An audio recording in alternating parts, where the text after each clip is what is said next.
Okay, welcome to the Clubs that Thrive presentation. My name is David Kenny. Clubs that Thrive is based on future-proofing your Rotary and or your club. And a lot of this is based on feedback we got from a February pilot program we ran.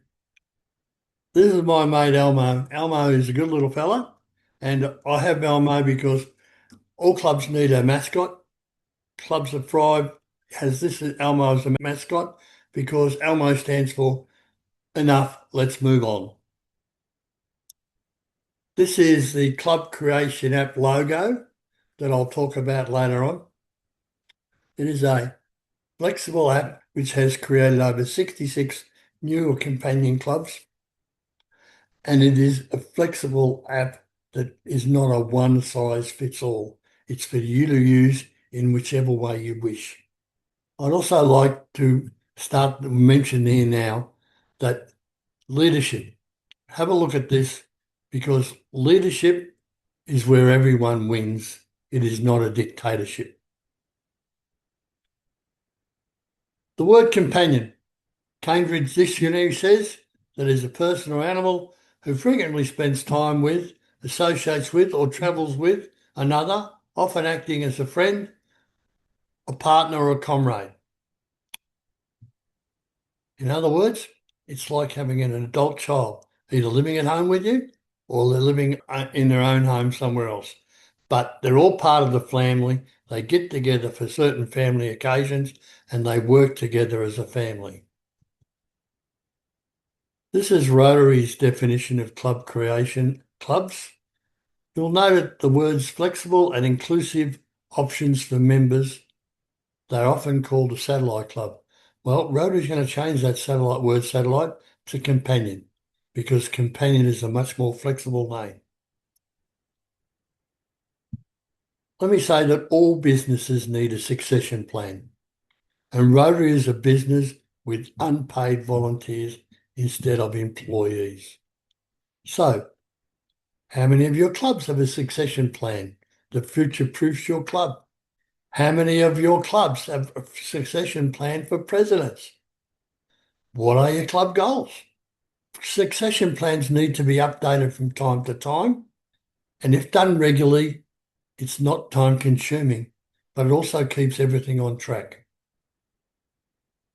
The Club Creation app that I mentioned, which is a flexible app, once you log on and get downloaded, these are the 4 steps that you need to move on with your plan. It advises you on implementing your plan, not dictating to you. There are 4 simple steps that take patience and teamwork. These are 6 examples of the 66 new clubs I mentioned earlier. Some are new, some are existing. They've all used a succession plan. These pictures of Rotarians from the workshop I talked about, they came from all walks of life, all ages, whatever. And what I'd like you to look at is these words on the left. I think they're very important. Success occurs when your dreams get bigger than your excuses. Remember, I've seen people who've got 4 drawer cabinets full of excuses. That doesn't get anything done. I hope you've been taking notes. Here are 5 simple takeaway headlines for you to use and write down for you to help implement your plan with the use of that very flexible app, the Club Creation app. What I'd like to show you here is this is from the February workshop. I had a couple of people that said they couldn't come because they couldn't get babysitters. Well, I said, no problem, bring the kids, bring your partners. So we had 2 couples under 40, 1 couple under 30, a 13-year-old, a 1-year-old, a 2-year-old, and 2 under 1 years. Did that disrupt the meeting? No. It was just like a family working together, and it was a lot of fun. These young people helped make the day. Okay, so here are 4 questions that I'd like you to answer and send me an email on when you can. Where do you see your club or district in 2032? That's the Olympic year. These are the QR codes to download the app. There's a really flexible app, which will put you in touch with an advisor to help you plan your club and or district. Building a Rotary for the future, there is a reason that the windscreen is much bigger than the rear view mirror. And that is because it's more important to know where you're going than where you've been. All right, so I'd like you to remember this. Without change, there would be no butterflies.